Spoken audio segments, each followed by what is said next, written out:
بسم الله الرحمن الرحيم الحمد لله رب العالمين وصلى الله على نبينا محمد وعلى آله وصحبه وسلم والسلام يا صحافة بوتلان waxaan rabaa inaan caddayn yar ka bixiyo haddii aan la idmo qadiyad ku saabsan dad la tuhunsanayaala ama eedeysanayaala oo sharcigu xiray oo meediyaha iyo dowladda federaalka intuba ay ka hadleen qof walibana uu meeshuu rabay u la aaday qadiyadaas ayaa waxaan rabaa sharciyan horta qof ma la xiri karaa sharcigu muxuu ka qabaa qof in la xiro dowladda federaalka ahi iyo dowladda Puntland labaduba waxay leeyihiin hay-ado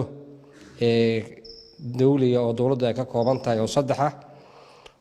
hay-adda fulinta baarlamaanka iyo garsoorka saddexda hay-adood waa saddex hay-adood oo dastuurka dowladda federaalka si sharci ah uga dhisan kala madax bannaan qolo walba waajibaadkooda shaqo uu madax bannaan yahay wada shaqayn guudna ay ka dhaxayso Puntland markii laga hadlayana sidoo kale dastuurka Puntland uu ka horeeyay dowladda federaalka dhismaheeda uu ka horeeyay dastuurka federaalka hadda lagu dhaqmo uu ka horeeyay waxaa si cad ugu qeexan dowladdu inay ka kooban tahay saddex hay-adood oo kala madax bannaan mid walibana shaqadeeda ay u madax bannaan tahay laakiin ay ka wada dhaxayso wada shaqayn guud oo dowladnimo ah qof la soo eedeeyay in ilaa heer cid walba ay ka hadasho oo mas'uuliyiinta dowladda federaalka ay ka hadasho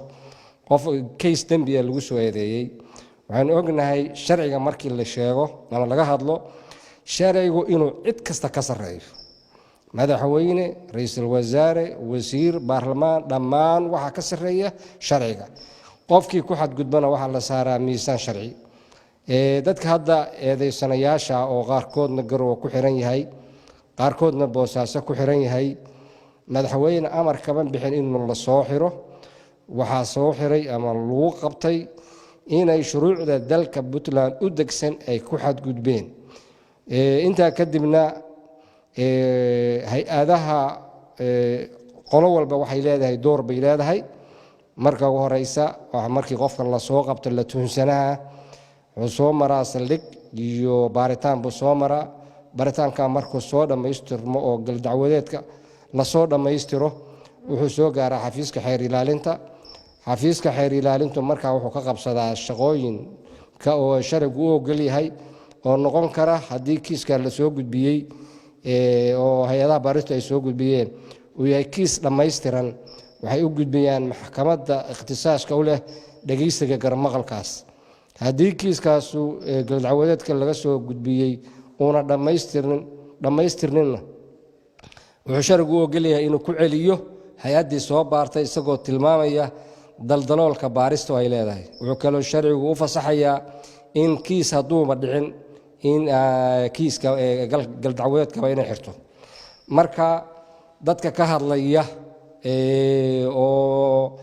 dad la soo xiray oo muwaadiniina oo Soomaaliya oo la soo xiray oo inay dambi galeen dalka dambi ka galeen lagu tuhunsan yahay dadka hadda ka hadlaya ma aqaan ujeedada hadda ay kala yihiin iyo danta ay kala yihiin ma joogno jasiiratu waaqwaq ma joogno dalku sharci buu lahaan jiray horay baa Soomaaliya u jirtay horay baa sharcigan u jiray horay baa dadka loo xiri jiray loo soo eedeyn jiray dambi loogu oogi jiray maxkamadii maxaan ku yiraahdaa xukun ugu ridi jirtay kaysku markuu taagan yahay baaris maxkamadii ay waaran warjo oo jarto laga soo codsado hay-adaha amnigu ay ka soo codsadaan cid soo fargelin karta ilaa kiiska qofka ama lagu waayo ama lagu helo cid soo fargelin karta oo maxaan ku yiraahdaa tala ka bixin karta oo aanan hay-adaha sharciga ma jirto shakhsiga waa la soo eedeeyay eedeyntii shakhsiyaadkaas labada meelood ku xiranna insha Allah waxaan rabnaa inaan miisaanka sharciga ah inaan saarno haddii eedaha laga soo gudbiyay ay noqdaan maangal sharciga ay kaga xadgudbeen waxa ku dhici doonta ciqaabta sharcigu u ogol yahay haddii lagu waayo wayba dhacdaa oo marar badan bay dhacdaa qof la tuhmay in dambigii lagu soo eedeeyay lagu waayana waxa sii deyn doona maxkamadda madaxweyne dani baan sii deyn karin madaxweyne farmaajo sii deyn karin ra'iisul wasaare sii deyn karin sharci baa soo xiray sharci baana sii deynaya dadweynaha intaas aan rabaa inaan la wadaago haddii aan leedmo